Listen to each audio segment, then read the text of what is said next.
கார்த்திக் தீபா சீரியலில் நம்ம எல்லாரும் எதிர்பார்த்த மாதிரி அதிரடியான ப்ரோமோ வந்திருக்குன்னே சொல்லலாம். கார்த்திக்கிட்ட வசமாக மாட்ட போகிறாங்க, கையும் களவுமாக ரம்யா. மிஸ் பண்ணாமல் ஃபுல் வீடியோ கேளுங்க. அதுக்கு முன்னாடி வீடியோ பிடிச்சினா லைக் பண்ணிட்டு பார்த்து சப்போர்ட் பண்ணுங்கள்.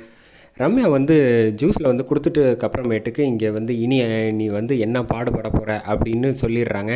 இந்த பக்கம் தீபாவுக்கு வந்து லைட்டாக வந்து தலையெல்லாம் சுற்றினோன்னே வந்து செம கோவத்தில் வந்து வராங்க. கீழே வந்தோடனே அபிராமியம்மா பாசமாக கேட்குறாங்க, என்னம்மா ஆச்சு, ஏம்மா இவ்வளோ தூரம் நடந்து வர அப்படின்னோடனே எல்லாருக்கிட்டேயும் வந்து கோவமாக கத்துறாங்க.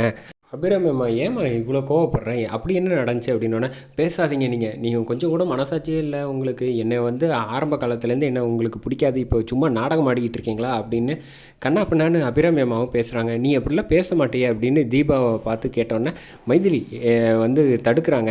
என்ன நினச்சிக்கிட்டு இருக்க, நீ வந்து அவங்களே வந்து எதிர்த்து பேசுகிற லெவலுக்கு நீ பேச மாட்டியே, என்ன ஆச்சு உனக்கு அப்படின்னு கேட்டோன்னே, நீ தயவு செஞ்சு கிட்டே வராதிங்க, இருக்கிற கோவத்துக்கு உங்களை அடிக்கிற லெவலுக்கு எனக்கு கோவம் வருது அப்படிங்கிறாங்க. யாருக்கும் ஒன்றுமே புரியலை, ஏன் இப்படி வந்து தீபா வந்து நடந்துக்கிறா அப்படிங்கிறப்ப ரியா வந்து தேவையில்லாமல் வாண்டடாக வந்து வசமாக தீபா கிட்ட வந்து சிக்கிட்டாங்கன்னே சொல்லலாம்.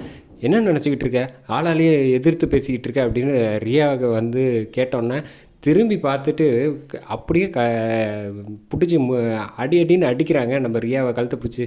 என்ன தேவையில்லாமல் என் விஷயத்தை தலையிடுற லெவலுக்கு நீ அவ்வளோ பெரிய எல்லாம் ஆகிட்டியான்னு இத்தனைக்கும் கையில் வந்து கட்டு போட்டதோட ஒரே கையில் பிடிச்சி கன்னத்தில் பலார்னு அடிக்கிறாங்க. அடித்தோன்னா வந்து கீழே தீபா டக்குன்னு மயங்கி விழுந்துடுறாங்க. விழுந்ததுக்கப்புறமேட்டுக்கு டக்குன்னு வந்து ஏதோ ஒரு என்னாச்சுன்னே தெரில, ஏன் இப்படி சம்மந்தம் இல்லாமல் நடந்துக்கிறா அப்படின்னு சொல்லிட்டு மேலே போய் படுத்து தூங்க வச்சிடுறாங்க. தூங்கினதுக்கப்புறமேட்டு கொஞ்சம் நேரம் கழித்து தீபா வந்து சரியாயிடுறாங்க. கார்த்திக்கிட்ட நடந்த விஷயம் எல்லாமே சொல்கிறாங்க நம்ம தீபா. ஏதோ சரியில்லை, போய் பாரு, தீபா கிட்ட பேசு அப்படின்னு சொன்னோன்னே, என்னங்க ஆச்சு அப்படின்னோடனே, அதாங்க எனக்கும் ஒன்றும் புரியல, அத்தை வந்து ஜூஸ் கொடுத்தாங்க, குடித்ததுக்கப்புறமேட்டுக்கு எனக்கு என்ன நடந்துச்சுன்னு ஒன்றுமே வந்து புரிய மாட்டேங்குது அப்படின்னு சொன்னோன்னே, சரி எதுவாக இருந்தாலும் நான் பார்த்துக்கிறேன் அப்படின்னோன்னே, ஆமாம் நீங்கள் ஜூஸ் குடித்த டம்ளர் எங்கே இருக்குது அப்படின்னு கார்த்திக் வந்து செம்ம பாயிண்ட்டாக வந்து கேட்ச் பண்ணுறாப்புல. அங்கே தான் வச்சுருக்கேன் அப்படின்னோன்னே, அந்த ஜூஸ் வந்து பாதி குடிச்சிட்டு மீதி வச்சுருக்காங்க.